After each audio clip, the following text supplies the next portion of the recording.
Yowza!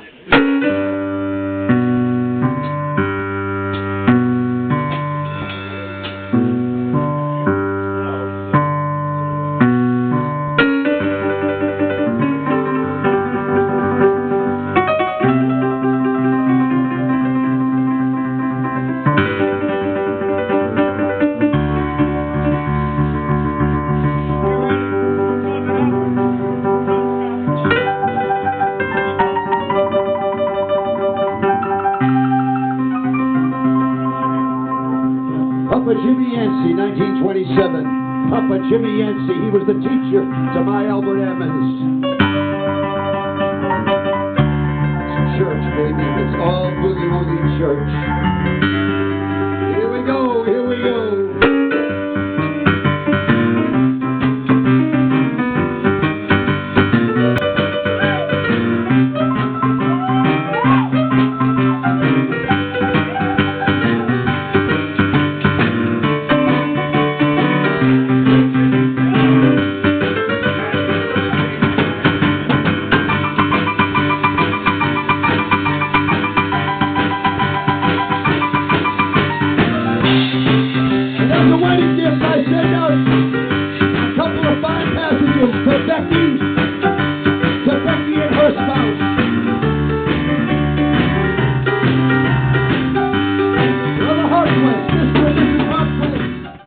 Eu tenho de trajetória preocupada no plano criativo desde os meus...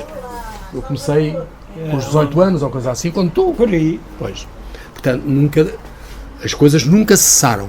A necessidade comunicacional foi sempre existindo. E existe. E tem uma obra... O espólio é muito grande. O espólio é muito grande. Agora é assim, eu considero que toda a minha produção pictórica, tudo aquilo que eu digo, porque não gosto do termo produção, mas pronto, agora serve. Não, o que fui fazendo em termos pictóricos é indissociável do que eu escrevi. A minha poética e a minha pictórica são concomitantes ou são a mesma coisa. São, digamos, dois órgãos do mesmo organismo. Claro.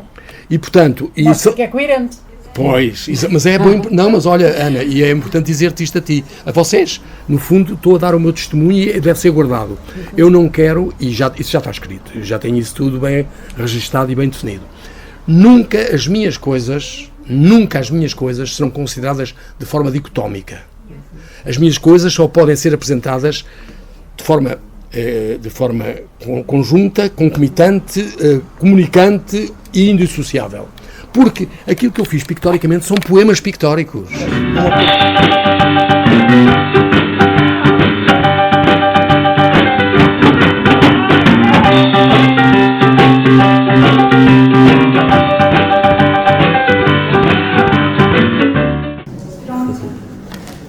Bom, antes de mais, boa tarde a todos.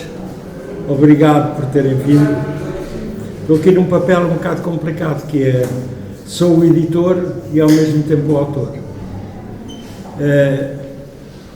Enquanto editor, gostei bastante de fazer este livro. Como autor, vou deixar à vossa consideração, à leitura e aquilo que entenderem que aqui está. Há duas gralhas, aliás, as gralhas perseguem-me. Eu fiz as correções onde devia, porque são ambas chatas. Uma tem um ponto final onde não devia estar e altera completamente o sentido da frase. E outra é um voo em vez de voo, que é uma coisa diferente. Podia ir no voo, mas não é isso, é mesmo voo. Há aqui... só gostava de dizer duas ou três coisas sobre o livro. Há aqui um texto, eu não vou chamar poemas, é por isso que eu lhe chamo Julião e outros textos, e é também uma provocação. Que, em princípio, o Julião é um personagem de romance, e os textos mais poéticos do livro são exatamente os que têm o nome do Julião. Está aqui um textinho que já está no álbum de 50 anos, 50 fotografias do Armando Cardoso, e que eu achei que devia repetir aqui. Depois, há aqui uma coisa assim meio esquisita, que é uma história 1 e história 2, que tem a ver com uma peça que foi representada em Paris, em França, e publicada num livrinho chamado Le Bocal Portugais, e que foi encenada por Vítor Oliveira, que é um português radicado em França há muitíssimos anos, e que tem uma história de um carneiro que tem a ver com o desenho da Lídia Martínez, e a outra é uma história em que eu tento falar da cigarra e da formiga. Quando lerem percebem que, enfim, há alguma ironia na história. Há também um textinho que me foi pedido pela Maria João Coutinho para um livro sobre janelas. Deveria estar cá a imagem para se perceber um bocadinho melhor o texto, mas não está a imagem. Pronto, vocês imaginam que há aqui uma janela por trás disto. Depois disso, queria, além de vos agradecer a presença, sobretudo agradecer aqui ao meu amigo Hugo Beja. Somos velhos amigos e companheiros há mais de 50 anos. Andamos por aí nessa Lisboa de tertúlias. Ele é desde o Diário Lisboa Juvenil, onde ele é seguramente o recordista de desenhos e ilustrações do Diário Lisboa Juvenil, e depois noutras aventuras, onde eu o convidei, sobretudo para umas subversões nos jornais de paróquia, onde fazíamos um suplemento cultural. E também nas Ogma, onde fiz um suplemento cultural no Jornal das Ogma, enfim, que teve algumas complicações e permitiu-me depois até ter um estatuto privilegiado, de ser mais ou menos dispensado dos trabalhos que fazia, para poder ler à vontade, etc. Foi um ótimo período de tempo, pude ler bastante, porque questionei, já agora explico as razões por causa disso, porque é que isto aconteceu. Eu estava na secção de compras e apareciam-me para despacho várias aquisições que ultrapassavam o limite que obrigava a concurso público. E obviamente que eu não assinei todas as encomendas que obrigavam a concurso público e que traziam do subdiretor nota, tira-se à Standard Elétrica, e o rapazito devolveu à procedência porque ultrapassava o valor. A outra história é uma inspeção, um avião com carga, e no documento que eu levava, nos documentos que me foram entregues, estava escrito medicamentos. Pedi para retirarem 3 ou 4 caixas e aquilo que aparecia eram metralhadoras, e não deixei seguir o avião. E, portanto, a partir daí usei de um estatuto especialíssimo de grande leitor, e agradeço às Ogma ter lido tanto naquele período. E pronto, eu não estou aqui para falar de mim, aliás o livro é meu, mas neste momento já nem sequer é meu. Tenciono lê-lo um dia destes. Gostava que o lessem. Uma amiga há pouco perguntava-me se era poesia, e eu disse que não sabia. Não sabia de facto. Essa pergunta fizeste a mim, já vou responder a isso. Tem coisas várias, é um livro. É um livro porque tem folhas, papel e letras. E pronto, muito obrigado por terem vindo. E obrigado especialmente aqui ao meu amigo.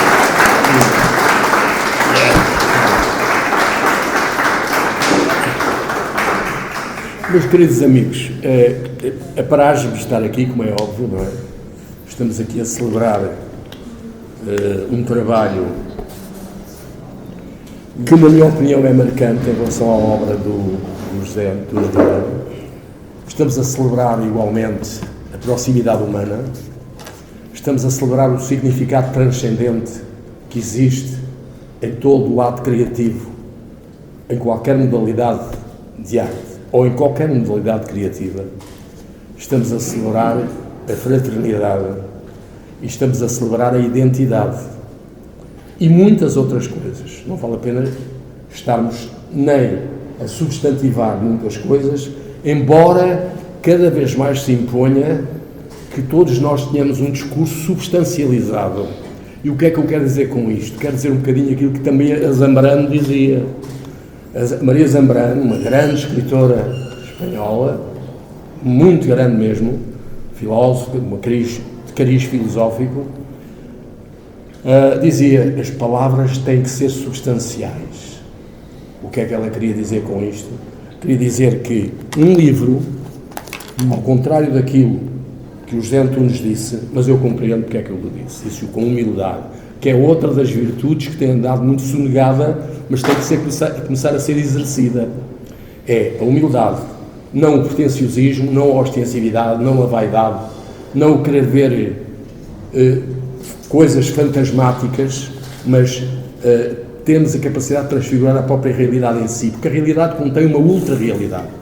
E aquilo que a arte faz é captar a ultra-realidade da realidade. Ora bem, Maria Zambrano dizia, portanto, que as palavras tinham que ser substanciais. Curiosamente e paradigmaticamente, aquilo que eu encontrei neste livrinho, eu já vou contar a história, porque é que estou aqui. Aquilo que eu encontro neste livro é justamente, desde logo, substancialidade, desde logo, uma enorme verdade testemunhal. Este livro é um testemunho de vida. E não é um testemunho menor. É um testemunho, quanto a mim, maior, porque recupera memórias. Memórias que eu, quanto a mim, acho que são cada vez mais necessárias. Porque os imaginários, segundo os quais nós nos movimentamos, estão a tornar-se cada vez mais mecanicistas e menos organicistas. E nós temos que regressar ao organicismo, ou seja, à nossa condição mais essencial e mais funcional, no sentido de mais espiritualidade, mais afetividade, mais honestidade, mais humildade, mais verdade. E são justamente esses predicados, mas sinceramente isto não é por encomenda, não é pelo facto de ele ser meu amigo que eu deixaria de ser verdadeiro com as pessoas e comigo próprio. Eu sou coerente e não dou nada de graça. Eu li este livro de forma bastante surpreendida, e já vão saber porquê. Portanto, o que eu quero enfatizar realmente é a importância que o trabalho criativo pode ter, a dignidade que ele pode ter. É evidente que só estou aqui por uma razão muito simples. O José Antunes Ribeiro falou-me de que ia editar um livro e eu disse: ótimo, então vais editar um livro. Pô. E dispara-me com esta: e quem vai apresentar o livro és tu. Quem vai apresentar o livro és tu. Bem, nem me deu tempo para dizer que não ou sim. Estava o ato consumado. Quem vai apresentar o livro és tu. E eu pensei depois assim para mim de uma forma um bocado dilemática. Espera aí, este tipo já me arranjou um sarilho. É porque quanto mais nós estimamos o objeto, neste caso o objeto é ele, mas não é depreciativamente, é na realidade, ele é o objeto. José Antunes Ribeiro, um poeta, um escritor e um homem que eu já vou tentar definir de uma forma sintética, segundo a minha visão.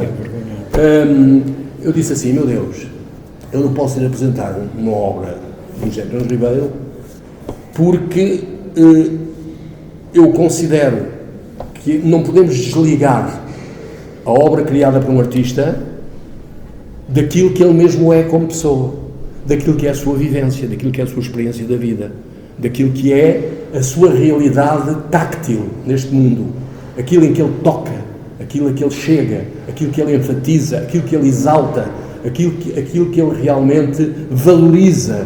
E isso corresponde ao universo e ao imaginário do autor, neste caso será José Antunes Ribeiro. E eu sei perfeitamente o lastro da vida do José Antunes Ribeiro.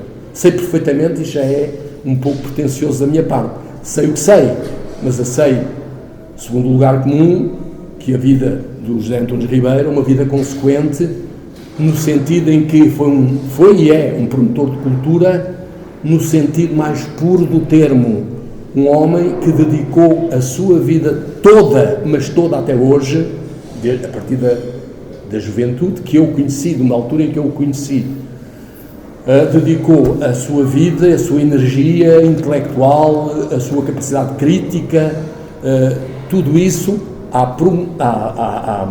promoção da coisa cultural, sobretudo no plano literário. E por aquele espaço lumeiro passaram muitos nomes relevantes da nossa cultura literária, tucur e até filosófica, e mais marginais, como é o caso do Zeca Afonso, não é? O nosso Zeca Afonso, que era convivente dele, mas outros, o Lobo Antunes passou por lá, etc. Portanto, um homem que teve a coragem moral e a honestidade intelectual de se manter fiel aos seus valores. Eu acho que este ato de coerência deve ser posto em relevo em tudo aquilo que nós somos ou pretendemos servir. Porque uma das coisas que eu noto é que Portugal tem andado um bocado esquecido de si mesmo. E muitos de nós, que fazemos parte desta mole humana que é a população portuguesa e que, no fundo, reflete a realidade cultural do país, nem sempre honra a memória deste país. E este país precisa de pessoas com uma capacidade que eu encontro no José Antunes Ribeiro. Já sei que ele está já a dizer assim, este está a exagerar, não estou a enfatizar nem exagerar nada. O José Antunes Ribeiro, neste livro que está aqui, consegue recuperar uma linguagem essencial que nós precisamos. Daí eu ter falado na Zambrano e nas palavras substanciais. Ele recupera imaginários da sua infância e depois faz um travelling até chegar a hoje. Perguntou-me na altura em que ele me disse que ia publicar o livro e que gostava que eu o apresentasse, perguntou-me uma coisa que eu achei na altura quase risível, porque ele é um poeta. Antes e depois de tudo, José Antunes Ribeiro é um poeta. E é um poeta não porque escreve só poemas, porque poeta não é aquele que escreve poemas necessariamente. Poeta é aquele que está eticamente neste mundo segundo a sagração dos valores que se consagram na poesia. E quais são eles? A fraternidade, o amor, pode ser universal, pode e deve ser universal, mas também aquele amor que consagra as pequenas coisas, as pequenas grandes coisas, e que nós encontramos nos grandes poetas, naqueles que são verdadeiramente... O que é que quer dizer ser poeta? Ser poeta é subjetivo, em termos discursivos. Ser poeta é tudo, é uma variedade imensa de coisas. A poesia assume várias expressões e, portanto, ser poeta acaba por ser um conceito algo abstrato. Mas atenção, se nós caminharmos para a raiz, para a etimologia da palavra, vamos encontrar poiesis, que é um vocábulo grego, e que quer dizer criação, grosso modo. Criação. Em tempos gregos, a criação era artística, literária e, inclusivamente, científica. E houve cientistas na Grécia que escreveram as suas teses em verso. É curioso. Ora bem, curiosamente, o José Antunes Ribeiro tinha uma dúvida fundamental. O que é que achas que o meu livro é? O que é que achas? O que é que tu dizes sobre o meu livro? Eu disse assim, o teu livro é um livro eminentemente poético. Ele disse, poético? Sim, porque o caráter poético não se define pelo escalonamento de versos, pela sequenciação de parágrafos habilmente dispostos no espaço. O caráter poético define-se em função da essência daquilo que é dito e do espírito que é posto naquilo que é dito. E aí, José Antunes Ribeiro pode dizer aos céus que não extraiu na qualidade de poeta que ele é. Porque é mesmo, e este livro é, para mim, um livro de poesia e, sobre determinados aspectos que eu já irei explicitar, exemplar. Portanto, dito isto, já toda a gente percebeu como é que eu entendo poesia, como é que eu entendo o fenómeno literário e como é que eu entendo a atitude humana, que é indesligável da obra. Eu não posso falar de uma obra sem falar de quem a criou. Mas aqui coloca-se uma questão. É porque, neste contexto geral de criação artística ou de atividade humana em geral, nós costumamos valorizar as coisas em função, quanto a mim, errónea ou suscetível de cair no gratuito, é que consideramos que as coisas são completamente fruto de uma vontade estrita de quem as cria, suavizando, porque se calhar nem somos nós que as criamos. As coisas criam-nos e cria-se em si também em função daquilo que criam em nós. Há esta reciprocidade. Eu considero que na criação, nas funções criativas, há, independentemente da ideação e inclusive do armamentário que a pessoa tem para se entregar a uma função criativa, que é a sua experiência, o seu conhecimento da vida, enfim, o seu domínio desta ou daquela área do conhecimento, mas sobretudo a sua experiência vivida. Independentemente disso, a própria obra, e os poetas sabem isso muito bem, e eu sou poeta, e assumo como tal. Tenho 50 anos de atividade literária nesse âmbito. E, portanto, com alguma autoridade moral que isso me confere, digo-vos que às vezes estou a escrever e aquilo que estou a escrever está-me a transcender. Ou seja, eu não estou a escrever somente o que quero, eu estou a escrever também aquilo que o poema quer que eu escreva. E não estou a mistificar, isto é verdade. Mas percebe isto quem efetivamente exerce essa função. O Antunes Ribeiro, com certeza que ao dizer-me, de uma forma quase ingênua, perguntar-me como é que eu devia classificar este livro, eu achei graça, porque realmente aquilo que pode sair de um espírito tão humano e mais, tão formado na coisa humanística, porque o José Antunes Ribeiro é um humanista límpida água. Sabem que aqui conto-vos uma história interessante e que nunca me esqueci e me marcou bastante, se calhar nem ele sabe até que ponto. Eu tenho uma formação científica, permitam-me que eu seja imodesto e que vos deixe poder omitir este facto. Eu tenho uma formação científica que até em certos aspectos prevalece sobre as minhas funções humanísticas, digamos, como escrevinhador ou como não sei quê. Ora bem, sabe, essas coisas todas. Mas isso é uma necessidade de expressão, uma necessidade de comunicar qualquer coisa. Eu percebi a dada altura que não existe verdadeiramente no mundo uma destrinça rigorosa, uma dicotomia rigorosa entre aquilo que são as atividades meramente materiais e o desenvolvimento da espiritualidade humana. Estas duas vertentes podem conjugar-se, podem balancear uma em relação à outra. A ciência e a poesia, por exemplo, a ciência e a poesia, para não falar da literatura em geral. Aquilo que um cientista faz é procurar determinadas verdades através de métodos, que é um método científico, não é? E consegue provar certas teorias, porque há um método probatório. O poeta, o escritor, não tem método probatório, mas atenção, nele existe uma procura, uma pesquisa, uma tentativa de se encontrar a si próprio e de se encontrar face ao mundo, porque o objetivo fundamental da criação, da criatividade ou da criação, como queiram dizer, é justamente acrescentar qualquer coisa e desvendar qualquer coisa. É uma função prospectiva e ampliadora.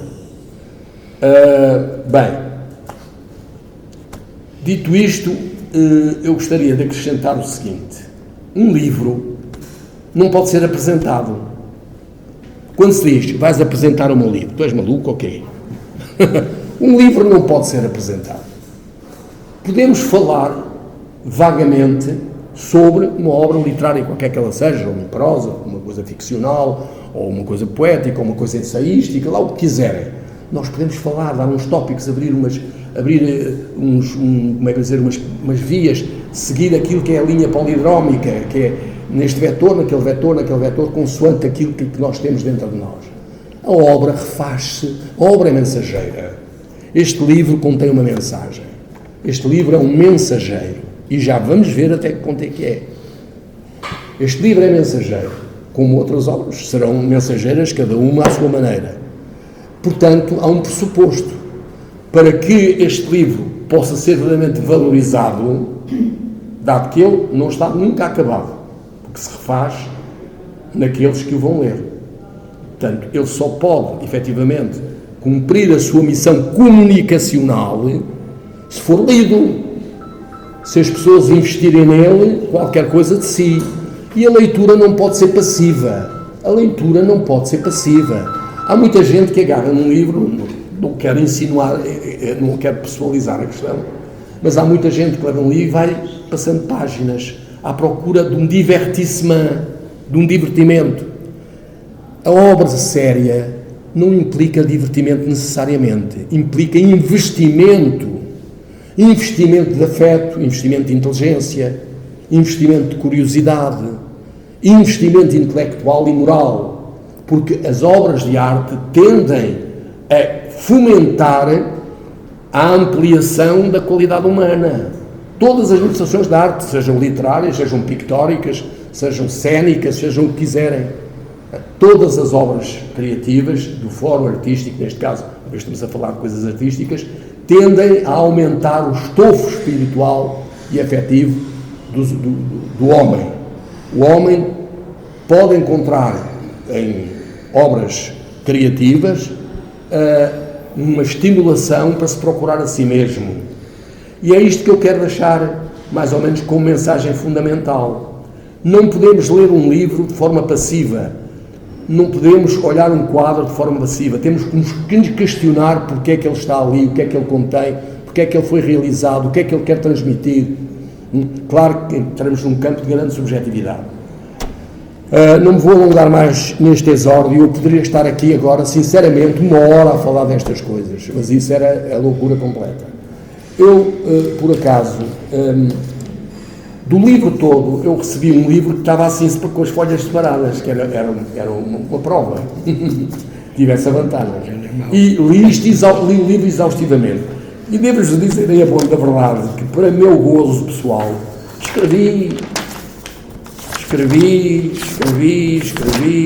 desde aqui, por aqui fora, fui escrevendo notas sobre muitas coisas, desde logo sobre uma que prevalece sobre todas as demais. Eu disse que isto era um livro poético e disse-o ao autor, e que não houvesse dúvida nenhuma que aqui se consubstanciava uma das expressões que eu considero mais lídimas, mais verdadeiras da poesia, que é a verdade testemunhal. Este é um livro que constitui um testemunho humano importante, que até a mim me surpreendeu. Apesar de eu conhecer o José Antunes Ribeiro, surpreendeu-me bastante. E surpreendeu-me porque recupera linguagens virtualmente desaparecidas, virtualmente desvalorizadas, e ele desenterra palavras. Ele diz, o Julião, das primeiras coisas que ele diz, que aliás está aqui nesta primeira, que era a primeira coisa que eu vos queria ler, mas nem vale a pena, porque eu sei o que é. Se justificarem de ler aqui 1 ou 2 páginas só a nível exemplar. Ele diz, eu vou construir a minha casa, muita atenção com o peso que estas coisas têm, vou construir a minha casa com vento e palavras. Ora bem, um poeta quando diz qualquer coisa, dilo normalmente metaforicamente. O discurso não é direto, o discurso é subjetivo, é indireto, é ínvio, parece que é ínvio, vai numa direção, mas é uma direção simbólica. Pode estar a dizer uma coisa verbalmente e a querer dizer outra no sentido discursivo e espiritual. Portanto, quando ele diz, vou construir a minha casa com vento e palavras, isto, para mim, é, do ponto de vista do meu escopo, do meu escopo crítico, é a essência de tudo o que está aqui neste livro. E é a essência da própria personalidade e do perfil humano do José Antunes Ribeiro, do poeta José Antunes Ribeiro. Ele constrói a sua casa. O que é a sua casa? A sua casa é a sua crença. É aquilo em que ele acredita. Foi este homem que um dia em 1963, me ofereceu um livro do Teilhard de Chardin, um autor, não direi virtualmente esquecido, não é esquecido, nem se pode esquecer, um homem daquele calibre. Era um teólogo, era um padre jesuíta, vivia em Nova Iorque, a certa altura viveu em Nova Iorque, e morreu lá. Foi praticamente votado ao ostracismo. Porquê? Porque as ortodoxias se opõem àquilo que é novo, àquilo que é, de alguma maneira, reformulador, àquilo que traz uma centelha de luz, ou pelo menos de mais claridade. E ele era um espírito iluminado. Pois bem, já vou dizer porquê. Era um cientista e um teólogo. Foi o homem que explorou cavernas na China e descobriu lá os Homo erectus de Pequim, não é? O Homo pequinensis. Portanto, era um cientista, um antropólogo, um paleoantropologista e, ao mesmo tempo, um teólogo. E escreveu 2 livros, que foi o Fenómeno Humano, pelo menos esses 2, o Fenómeno Humano e o Moyen Divin, o Meio Divino. E quem chamou a atenção para a transcendência da mensagem altamente humanizada de Teilhard de Chardin foi este irmão. Numa altura precoce, em que todos nós éramos miúdos, olha, ele devia ter aí quê? Tinhas aí 17 ou 18 anos? Talvez, por aí, ou 19.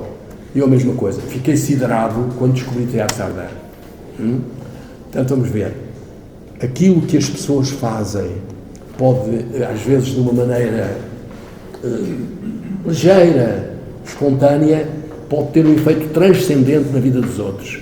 E um poeta, quando está a elaborar a sua obra, normalmente está consciente de que tem a seu cargo uma tarefa altamente espinhosa. Justamente porque ele tem que lidar com a meta-realidade, com aquilo que transcende a realidade curta, com aquilo que vai para além dessa. Todos nós somos portadores de uma mensagem. Eu não consigo fazer um inquérito a cada um de vocês, mas tenho a certeza que, se o fosse fazer, não só me ia confirmar a mim próprio nas minhas qualidades humanas, que é aquilo que os livros também fazem, que é conseguirem confirmar a nossa condição humana, em sentido dinâmico, não é? Em sentido que envolve o sonho, a reformulação da vida, a procura das explicações, a transcendência, olha, sei lá, o cosmos, não é? Para além disso. Portanto, eu penso que toda a gente já percebeu em que dimensão é que eu entendo o fenómeno criativo e me pus a ler o livro do José Antunes Guerreiro. O livro tem uma parte inicial que é, por assim dizer, uma recuperação das memórias fundamentais do autor. Relaciona-se com a sua juventude, com as figuras tutelares com as quais ele conviveu, e digo tutelares porquê? Porque na altura em que ele conviveu com essas figuras eram o sustentáculo da vida dele. Desde logo o pai, Zé Ribeiro, a mãe, Maria Feijó. Maria Feijó. Fajoca. Maria Feijoa. Maria Feijoa, que era analfabeta. Mas o que é que isto tem de espantoso? Ninguém nunca me disse o que é que, se Deus, por acaso, está alfabetizado, desculpem, a linguagem quase herética. Eu não sou incrédulo. Eu acredito no cosmos, acredito numa força organizadora, tal como todos os poetas. Este irmão, com o qual eu tenho tido grandes diálogos, é um homem que está sensibilizado para a dimensão transcendente da vida. E sabe perfeitamente, e projetam neste livro, a ultraestrutura das coisas. Aquilo que é a sua teleologia, ou seja, aquilo que é o projeto em que nós estamos envolvidos, aquilo que é a vontade das coisas se realizarem de nós, aquilo que constitui uma promessa e, ao mesmo tempo, uma confirmação de que estamos neste mundo com uma função. Temos de a cumprir. Melhor ou pior, mas temos de a cumprir. Aquilo que eu estou a fazer aqui é um ato de humildade, porque eu não tenho nada de categoria para falar sobre este livro. Sinceramente, eu admito fazê-lo, perdoando a mim próprio as minhas limitações. Atenção, não estou para aqui a debitar coisas... É difícil falar. O livro fala por si. Os livros, como todo o objeto de natureza criacional, tem um âmago, um centro, e nesse centro estão condensados valores. Todos nós somos versos, todos nós somos poemas, todos nós temos um âmago, existe luz dentro de nós, e também às vezes sombras, e também às vezes sobressalto. Somos humanos, estamos sujeitos a uma condição convulsiva. Agora, o importante é que, naquilo que chega a nós, como fruto de uma depuração espiritual, que normalmente o artista faz em si, que nós saibamos merecer essa mensagem. Este livro merece ser lido por várias razões. Desde logo, como eu disse, que é um livro onde o José António Ribeiro investiu uma enorme verdade, a partir da sua infância, recuperando o valor das pequenas, grandes coisas que vão estruturando a espiritualidade humana. As ruas, uma igreja, um olival, um pisco lá no cume de uma oliveira, como ele diz no poema, um pisco numa oliveira, no cume de uma oliveira. Não é uma coisa banal. As coisas da vida nunca são banais. Banais somos nós se não atentarmos nas coisas, se nós não investirmos na realidade, porque a realidade toda ela é transfiguracional. E transfigura-se transfiguracional em cada um de nós. Portanto, para não me alongar mais, passamos dessa fase preliminar em que ele consagra a figura aquilo que significaram os seus pai, mãe, os irmãos, os amigos, todo o meio ambiente que o rodeava, o contacto com a natureza, que é fundamental e que ele não deixou que morresse nele. Essa vivência com a natureza foi altamente estruturante e não houve de forma nenhuma fratura entre essa memória e aquilo que ele é hoje em dia, na minha apreciação. Depois, então, a partir dessa aparente zona de prosa, aparente, porque mesmo a prosa pode ser poema puro. A prosa pode ser, aliás, até há um termo que se costuma chamar aos poemas que parecem ser prosas, prosoemas, que são poemas na mesma. Mas, queria eu dizer, a seguir passa a uma fase de consagração daquilo que ele considera essencial, de todas as coisas que ele tem como importantes. E aí vamos encontrar implicações de todo o tipo, desde as implicações elementares, físicas, de confrontação do homem com o mundo real, com o mundo em sentido amplo, em sentido mais lato, com implicações sociológicas, mesmo até ideológicas, embora vagamente, porque isto não é um livro, digamos, político, não tem nada de político. A política dele é a política do amor, como ele diz, amem, que amanhã é tarde, diz ele. Diz ele aqui, parece um lugar comum, mas não. Isto é um peso, amem, porque amanhã é tarde. Amem, porque amanhã é tarde.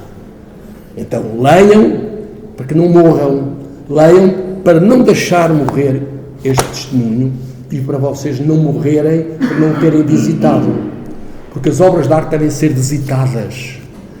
Elas nascem para serem alimentadas pelo espírito nosso que lhes aplicamos, pela maneira como valorizamos. Eu se for a um Vaticano, estou-me agora a lembrar, e vir, sei lá, Pietà, esculpida pelo Miguel Ângelo, ou se for o sítio onde está o êxtase de Santa Teresa do Bernini, e começar a olhar para aquilo e dizer assim, meu Deus, isto ultrapassa-me, isto contém-se um mistério, há aqui qualquer coisa que nos ultrapassa, como é que é possível realizar isto?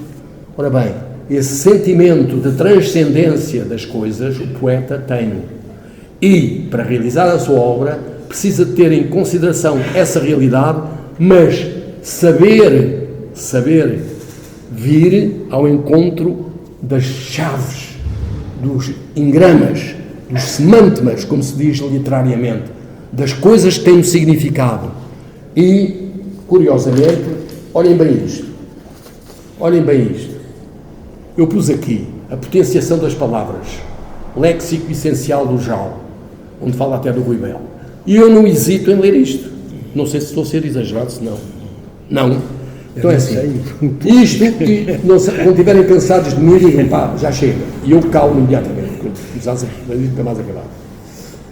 Vejam bem toda esta coletânea de palavras. E reparem, lembram-se das tais palavras substanciais. Não esqueçam isto. Palavras com substância. Azambrano. Portanto, não são palavras que morram naquilo que são, no sentido curto. Tem uma semântica alargada. E ele diz assim, palavras para Julião. E diz assim, terra, amigos, dignidade, regatos, verdade, mentira, vento, arbustos, nuvens, opiniões, casa, palavras, campo, mulher, pirilampos, pássaros, ar, fogo, sol, lua, estrelas, enigmas, alma histórica, igrejas, concertos, animais, destino, ideias, dores, tempestades, injustiças, sentimentos, afetos, mar, navios, flores, dia, noite, o canto dos pássaros, as ervas do prado, as lições da experiência, a ternura, as estações do caminho de ferro, as doenças da alma e do corpo, o perfume das flores, os raios do sol, o céu estrelado, o papel dos livros, os frutos, os navios, navegam sempre sobre o mar sem destino, as recordações da infância, os artistas, os trabalhos e os dias, os palacetes e os casebres, os bairros, os olhos da sopa, do queijo, do pão, os males da guerra, os massacres inomináveis, os caminhos da floresta, os juízes e os tribunais, 2 pesos e 2 medidas, um belo firmamento em noite de lua cheia, a luz, as crianças e o futuro, o azul do céu, os berços do universo, aquela montanha, os insetos, os segredos, este espaço, este tempo, Portugal, país possível, país possível, país possível. Rui Belo, merece que a gente repita o nome dele, Rui Belo, um grande, enorme poeta português, virtualmente marginalizado a uma dada altura por razões meramente ideológicas, estúpidas, nécias, coisa mais horrenda, mais miserável. Já cá não está entre nós, mas a sua obra repousa entre o florilégio mais legítimo que podemos encontrar na produção poética portuguesa contemporânea.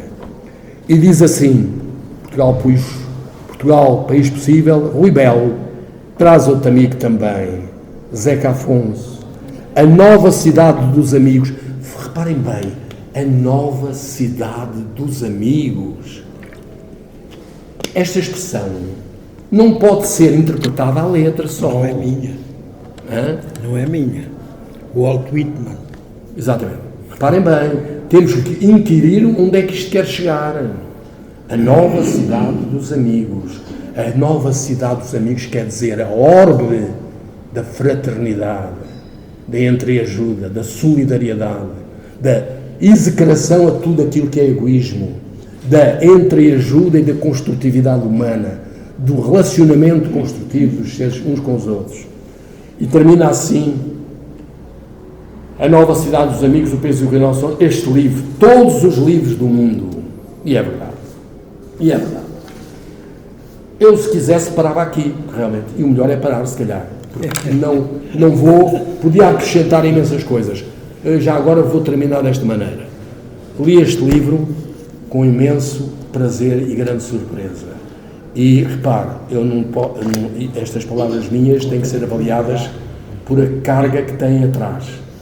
Eu leio livros há muitos anos, eu próprio construo os meus livros e leio os livros dos outros, e estou neste mundo tão vulnerável como qualquer um de nós a levar, enfim, bordoadas e também beijos, carícias e agressões de toda a parte.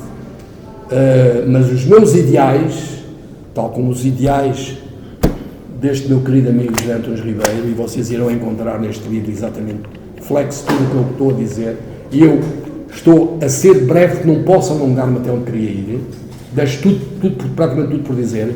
Vocês irão encontrar neste livro uma mensagem poética, no sentido essencial do termo, de recuperação dos valores humanos, de recuperação da noção de natureza, de integridade, de preservação de valores, de atenção para com as coisas, de as percorrer com o sentido de uma viagem que nunca está acabada, como ele aliás diz aqui.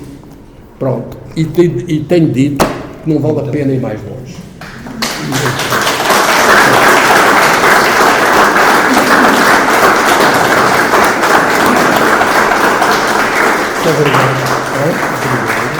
Eu só não ponho aqui um buraco para não me dar me fugir. Eu esqueci-me de uma coisa. Estas coisas são uma boa oportunidade para as pessoas dialogarem e mostrarem aquilo que pensam e sentem. Uma das coisas que eu... Desculpa, isto agora é off-record. Uma das coisas que eu tenho encontrado, sinceramente, mas até digo também meia culpa, ou seja, eu também sou agente dessa culpa, não posso preocupar. Eu noto alguma dificuldade na comunicação direta entre as pessoas. As pessoas comunicam eletronicamente, telematicamente, é tudo telemático. Eu não tenho nada, em princípio, contra o telemático, mas tenho muito a favor das relações espontâneas e diretas. E acontece que temos que vencer exatamente a mesma coisa que eu tive que vencer para estar aqui hoje. É vencer a ideia que eu tenho da minha insuficiência. Como agente científico, eu sou bioquímico e estudei medicina. Tenho uma formação biológica. Eu pertenço a um grupo de trabalho da Faculdade de Ciências da Universidade de Lisboa, que é o Centro de Filosofia das Ciências. Por vezes tenho intervenções. Às vezes os assuntos ultrapassam, às vezes, ultrapassam sempre. Nós não somos portadores de verdade nenhuma, desde logo. E a verdade é uma coisa que se procura ad infinito, não é? A verdade há de existir alguns no onde. Mas a função do homem é procurar as coisas e procurar-se nas coisas. E como eu tenho essa dupla vertente, estou relativamente à vontade para perceber que não há dicotomia entre ciência e arte. Aquilo que uma e outra fazem é procurar realmente a vida, os sentidos da vida. E gostaria muito que, dada esta assistência, sem inibições de espécie nenhuma, porque ninguém está aqui a julgar ninguém está aqui como juiz de coisa nenhuma, nem sequer de causas, ideologia então ainda menos. Atenção, não há aqui ideologias, há ideais livres. Os ideais estão isentos de sistematização. As ideologias são sistemáticas, os ideais são livres. E eu próprio sou portador dos meus ideais. Vocês são portadores dos vossos. Pois bem, tenho uma boa oportunidade para colocar questões aqui ao escritor. A mim, coloco à parte que não sou eu que estou em questão. Quem está em questão é a obra deste autor e o autor. Por favor. Olá, boa tarde. Eu sou da terra do Zé Ribeiro. Eu andava na segunda classe, tu andavas na quarta, se calhar ensinaste algumas contas, mas enfim, cada qual teve a sua. Também tivemos por lá as nossas, fizemos teatro e tudo. Zé, nós somos amigos há longo tempo e tu és de Albritel. É verdade, que é a capital de Portugal. E é uma coisa que a gente tem que pensar um bocadinho. A livraria Avelar Machado, na Rua de Poços Negros, era do albritelense. Verdade. Luís de Oliveira Dias, alfarrabista, em plena sede de São Paulo, era de Albritel. Verdade. Alberto Vieira, grande alfarrabista, Rio de Janeiro. Verdade. E Albritel teve figuras típicas. Mário Albuquerque, Presidente da Câmara, deputado, Governador Civil de Santarém, Maria dos Anjos, como tu dizes no livro. A minha professora. Alfredo Lemos, um grande alfaiate na rua do Ouro, ao meio, Rua do Ouro, Rua Augusta. Tivemos um Vitorino Vieira Dias, teu colega do seminário. Sim. Primeiro o deputado mais novo da primeira legislatura depois do 25 de Abril. Da Assembleia Constituinte. Da Assembleia Constituinte. Enfim, isso para dizer o quê? Que Albritel tem uma gráfica. É verdade. Uma gráfica. Eu digo já, vou dizer já que não me perguntem quanto é que custa, nem como foi feito, nem nada, mas é só para dizer. Ao Bonitel tem uma gráfica que fez este livro, Mensagem de Fernando Pessoa. Eu vou só ler aqui, se me permitem, só para... A presente edição de Mensagem de Fernando Pessoa foi composta manualmente na oficina Dodô em Alburitel, com caráteres móveis Carton, Antiqua e Nicolas Cauchy, produzidos pela fundidora Rainer Jettenberg de Frankfurt am Main, impressa na mesma oficina em papel de molde Somerset Book, não sei o quê. Os exemplares foram encadernados artesanalmente na Invicta Livro do Porto, em pele de cabra da Nigéria, da firma Rosel, e papel marmoreado Pipeberg. As ilustrações, bem como as aguarelas que acompanham os exemplares de edição do artista, são da autoria de Carlos Torres.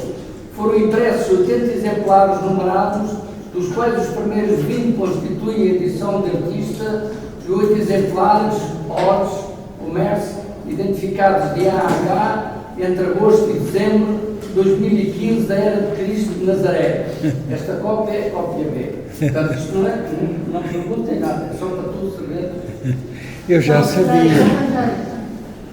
Eu vou mandar. Portanto, eu sou protagonista. Ele está no livro, César. Estou no livro, portanto. Por via do pai dele, É verdade. que era meu amigo, e conto aqui 2 ou 3 histórias que estão no livro. O pai dele era uma figura típica de Alburitel, sem dúvida nenhuma.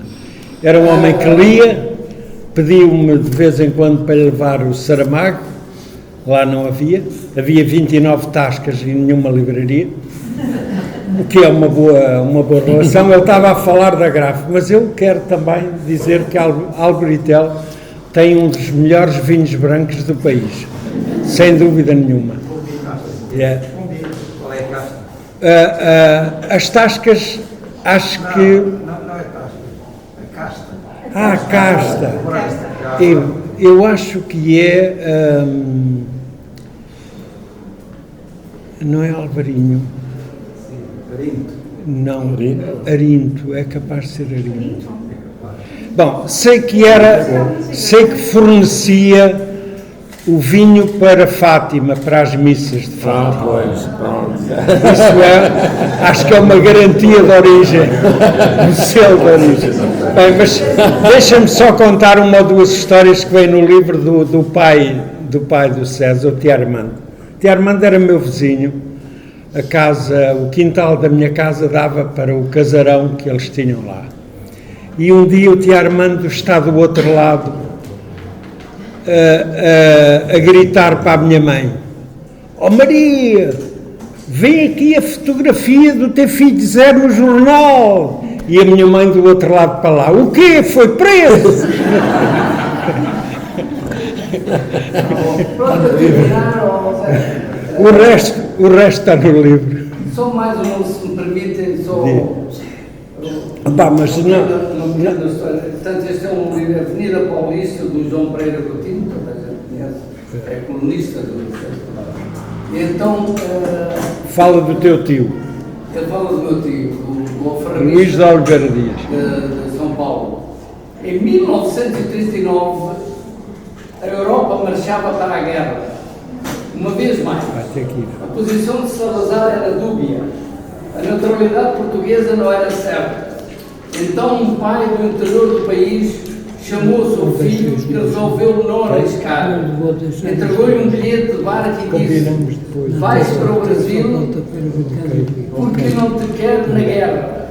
Quando chegares a São Paulo, procura um tal Vieira. Existe agora uma Conheci carta há uns para anos todas as numa pessoas que querem feira falar. de Isto é vinho. para... Não sei onde mora, não sei o que faz, mas ele ajudar-me. Eu não te li aqui uma O página, rapaz eu não li uma página viajou fabulosa 18 dias e de 18 propósito para noites. poupar tempo. Uma Desembarcou em página Santos extraordinária com uma mala, pouco tua que eu queria dinheiro, ler. nenhum futuro.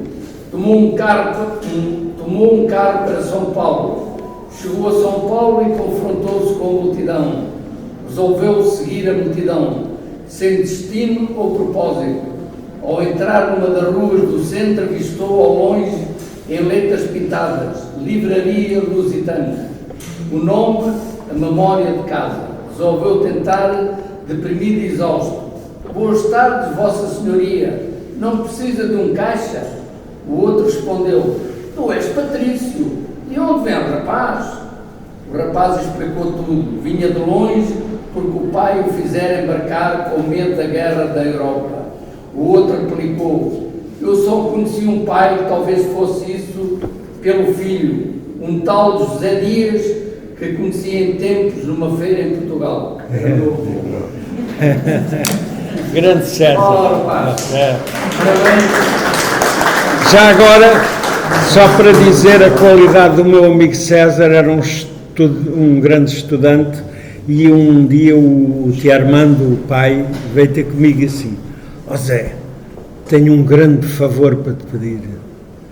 Tens que falar com esse César, que ele passou-me com o cu entalado na porta. Foi mal. Já agora, segundo o Dr. Google, a casta é Fernão Pires. Fernão Pires.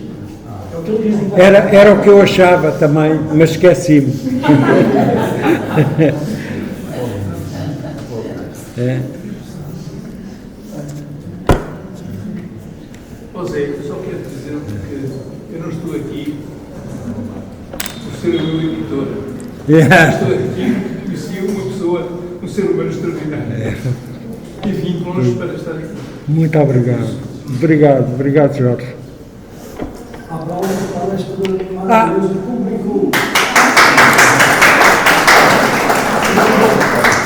Já agora queria dizer que o Jorge Araújo é autor de um dos mais bonitos livros que nós publicamos, que são histórias infantis para adultos, que ele continua a produzir e que certamente algum dia por aí aparecerão mais, mas é um belíssimo livro. E então, meus amigos, como parece que a inibição se mantém, parece que aquilo para que eu chamei a atenção, na verdade, não se cumpre, então a única coisa que eu gostava era de ouvir alguém falar da sua própria história. Se por acaso cometeu alguma asneira ou alguma virtude, tenha a coragem realmente de evitar para a assistência. Quando não ficamos a olhar uns para os outros. Ora, eu deixei de ler uma página que eu considero antológica deste livro, precisamente para que ficasse espaço para o nosso diálogo ao vivo. Portanto, eu acho que estamos todos tão ansiosos, eu pelo menos sinto isso, tão ansioso de diálogo informal, com os meus semelhantes, escutá-los. Olha, é para mim ou para ti? é para mim, a minha neta. Então eu vou contar uma pequena história. Eu conheci o Zé já há uns 20 anos, tenho ideia. E vivia em Benfica e houve uma altura em que eu fiz uma mudança da minha casa para outra casa. E tinha tantas coisas, tantas tretas que eram dos meus avós, tantas coisas que eu gostava muito, mas e que não queriam. E resolvi dar umas ao Zé e à Lúcia para a loja deles. Umas máquinas fotográficas antigas e assim umas coisas. E há uma altura que eu estou a descer à Avenida do Uruguai e vejo uma senhora com uma peça que é dos meus avós na mão, mas toda contente a subir por ali, a subir para a Avenida subir por ali, a subir. E depois encontrei a Lúcia à porta e ela disse-me assim, olha, Paulo, deu-nos aquelas coisas, a senhora gostou muito, e eu dei a ela, isto é o bairro do amor. Eu lembrei um pouco daquilo que o Alpine falou, que não era exatamente o bairro do amor, mas era uma expressão da cidade, dos amigos, que naquela altura foi muito apropriado.